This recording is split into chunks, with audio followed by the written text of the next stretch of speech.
censors, critics, and cynics. These interests have rigged our political and economic system for their exclusive benefit. US में Donald Trump एक बार फिर से दुनिया की सबसे बड़ी अर्थव्यवस्था और सबसे मजबूत सैन्य शक्ति वाले देश अमेरिका के नए राष्ट्रपति बनने जा रहे हैं। भारत समेत दुनिया भर के देश इस सत्ता परिवर्तन के आधार पर बड़े बदलावों का अनुभव कर सकते हैं। नमस्कार दोस्तों, मैं रविकांत कुशवाहा और आप देख रहे हैं मेरे साथ अर्क न्यूज। दोस्तों, मैं आप सबसे रिक्वेस्ट करना चाहता हूं कि आप लोग हमारी खबरों को देख तो लेते हैं, परंतु चैनल को सब्सक्राइब और लाइक और शेयर नहीं करते हैं। यदि आपको खबर अच्छी लगती है तो आप लाइक शेयर सब्सक्राइब जरूर करें। यदि आप लाइक शेयर सब्सक्राइब नहीं कर रहे हैं तो हम आप अपनी चैनल पर जो भी खबरें अपडेट करते हैं वो आप तक सबसे पहले नहीं पहुंच पाएंगी।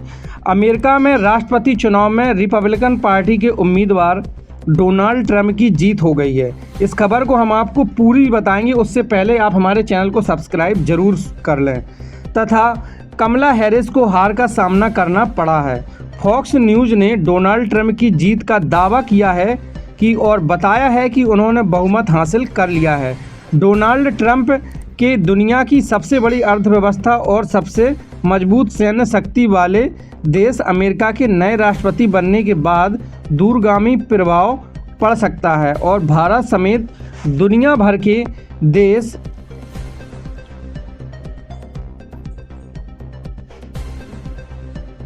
इस सत्ता परिवर्तन के आधार पर बड़े बदलाव का अनुभव कर सकते हैं। तो चलिए आपको बताते हैं कि ट्रंप के राष्ट्रपति बनने के बाद भारत पर क्या क्या असर पड़ेगा। भारत से रिश्ते को मिलेगी नई दिशा या नहीं मिलेगी नई दिशा। डोनाल्ड ट्रंप दूसरी बार राष्ट्रपति बनने जा रहे हैं और इस बार वो संयुक्त राज्य अमेरिका के साथ भारत के भविष्य के रिश्ते संभवतः एक नई दिशा की ओर ले जा सकते हैं। भारत के संबंध को बढ़ाने में गहरी दिलचस्पी दिखाने वाले ट्रंप ने दोनों देशों के बीच साझेदारी को मजबूत करने के लिए सार्वजनिक प्रतिबद्धता जताई है। इमिग्रेशन पॉलिसी और H-1B वीज़ा पर बढ़ेगी टेंशन। डोनाल्ड ट्रंप की रिस्ट्रिक्टेड इमिग्रेशन पॉलिसी विशेष रूप से H-1B वीज़ा कार्यक्रम के संबंध में अमेरिका में कई भारतीय पेशेवरों को प्रभावित किया है। ट्रंप एक बार फिर अपनी पुरानी नीतियों को पुनर्जीवित कर सकते हैं, जिससे कुशल भारतीय श्रमिकों के लिए बाधाएं पैदा हो सकती हैं और संभवतः रूप से भारतीय प्रतिभाओं और विशेष रूप से प्रौद्योगिकी पर निर्भर क्षेत्रों पर प्रभाव पड़ेगा। सख्त आव्रजन नीतियां भारतीय तकनीकी फर्मों को वैकल्पिक बाजारों की तलाश करने या घरेलू स्तर पर अधिक निवेश करने के लिए प्रेरित कर सकती हैं, जिससे वैश्विक प्रतिभा परिदृश्य में नई गतिशीलता पैदा होगी। इसके अलावा भी पीएम मोदी से बढ़ेगा तालमेल या नहीं बढ़ेगा तालमेल, इसके बारे में भी हम आपको बताते हैं। डोनाल्ड ट्रंप और नरेंद्र मोदी के बीच दोस्ती कोई नई बात तो है नहीं है। साल 2019 में टेक्सास में आयोजित हाउडी मोदी कार्यक्रम में उनकी दोस्ती साफ तौर पर देखने को मिली थी, जहां ट्रंप ने 50,000 लोगों की भीड़ के सामने पीएम मोदी की मेज़बानी की थी, जो किसी विदेशी नेता के लिए अमेरिका में सबसे बड़ी सभाओं में से एक थी। साल 2020 की शुरुआत में ट्रंप ने अहमदाबाद में आयोजित नमस्ते ट्रंप कार्यक्रम के लिए भारत का दौरा किया था, जिसमें दुनिया के सबसे बड़े क्रिकेट स्टेडियम में 1 लाख से ज़्यादा लोगों ने हिस्सा लिया था। ये हाई प्रोफाइल कार्यक्रम आपसी प्रशंसा को दर्शाते हैं, जिसमें ट्रंप ने प्रधानमंत्री मोदी के नेतृत्व और भारत की आर्थिक प्रगति की प्रशंसा की थी और व्यापार और आर्थिक मामलों में नुकसान। डोनाल्ड ट्रंप का फोकस अमेरिका फर्स्ट पर केंद्रित हमेशा रहा है और इस बार भी वो इन्हीं नीतियों पर काम करेंगे। पहले कार्यकाल में अमेरिकी उद्योगों को संरक्षण देने की नीति पर चलने वाले दूसरे कार्यकाल में भी भारत समेत कई देशों के आयात होने वाली वस्तुओं पर भारी टैरिफ लगा सकते हैं और इसके अलावा अमेरिकी वस्तुओं पर आयात पर ज़्यादा टैरिफ लगाने की घोषणा भी वह कर सकते हैं। चीन से टकराव का भारत को फ़ायदा मिलेगा या इसका नुकसान होगा, इसके बारे में भी हम आपको विस्तार से बताते हैं। डोनाल्ड ट्रंप का चीन के प्रति विरोध खास तौर पर व्यापार और सुरक्षा के मामले में भारत को लाभ पहुंचा सकता है। चीनी विनिर्माण पर निर्भरता कम करने के लिए उनके प्रशासन का प्रयास अमेरिकी कंपनियों को अपनी आपूर्ति श्रृंखलाओं में विविधता लाने के लिए प्रोत्साहित कर सकता है।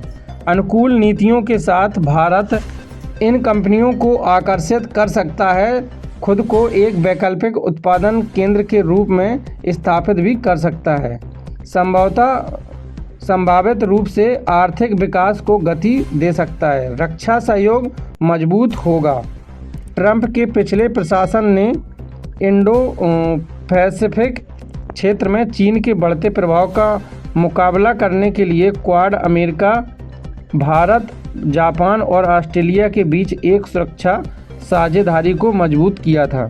ट्रंप के नेतृत्व में दूसरे कार्यकाल में संयुक्त सैन्य अभ्यास, हथियारों की बिक्री और प्रौद्योगिकी हस्तांतरण जारी रहने की संभावना। इस तरह के रक्षा सहयोग से भारत की सैन्य क्षमताओं को बढ़ावा मिलेगा, खासकर चीन और पाकिस्तान जैसे पड़ोसी देशों की नींद भी हराम हो जाएगी तथा पड़ोसी देशों के साथ तनाव को देखते हुए बढ़ सकता है आर्थिक सहयोग। पीएम मोदी का फर्स्ट इंडिया दृष्टिकोण डोनाल्ड ट्रंप के अमेरिका फर्स्ट मंच से मेल खाता है, जिसमें दोनों नेता घरेलू विकास, आर्थिक राष्ट्रवाद और सुरक्षित सीमाओं पर जोर देते हैं।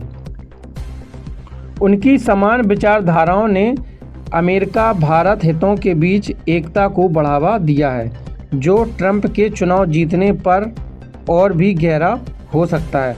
रणनीतिक साझेदारी पर ट्रंप के जोर से भारत के एक साथ आर्थिक और रक्षा सहयोग बढ़ सकता है, जिसका असर व्यापार से लेकर सैन्य सहयोग तक के क्षेत्रों पर पड़ेगा। पाकिस्तान पर कंट्रोल। ट्रंप की दक्षिण एशिया नीतियां भारत के क्षेत्रीय हितों को प्रभावित भी कर सकती हैं।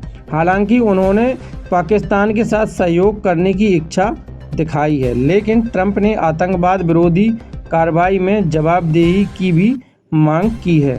उनका शक्ति के माध्यम से दृष्टिकोण और शांति दृष्टिकोण आतंकवाद और उग्रवाद पर अमेरिका के सख्त रुख का संकेत दे सकता है, जो भारत की अपनी सुरक्षा चिंताओं के साथ संरेखित है।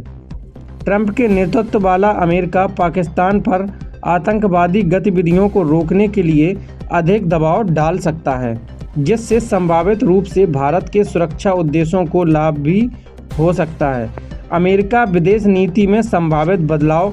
डोनाल्ड ट्रंप ने बांग्लादेश में हिंदुओं और अन्य अल्पसंख्यकों के खिलाफ हाल ही में हुई हिंसा की निंदा की है। डोनाल्ड ट्रंप का संदेश दक्षिण एशिया में अल्पसंख्यकों की सुरक्षा और सम्मान को बनाए रखने के उनके इरादे को रेखांकित करता है, जो उनके प्रशासन के तहत अमेरिकी विदेश नीति में संभावित बदलावों का संकेत देता है। बांग्लादेश के इस सवाल पर ट्रंप ने खुलकर भारत का साथ दिया था और ट्रंप ने बांग्लादेश में अल्पसंख्यकों की सुरक्षा को लेकर सवाल भी उठाया था। कश्मीर मुद्दे पर डोनाल्ड ट्रंप का रुख क्या है, इसके बारे में भी हम आपको बताते हैं कि साल 2019 में डोनाल्ड ट्रंप ने कश्मीर के मुद्दे पर मध्यस्थता की बात कही थी। उन्होंने यह भी दावा किया था कि पीएम मोदी भी उनसे मध्यस्थता कराना चाहते हैं। हालांकि भारत ने इस दावे को खारिज कर दिया था और बताया था कि पीएम मोदी ने ऐसा कभी नहीं कहा था। अगर दूसरे कार्यकाल में भी ट्रंप इस मुद्दे पर उठाते हैं तो भारत से रिश्ते खराब भी हो सकते हैं। नमस्कार दोस्तों, जय हिंद।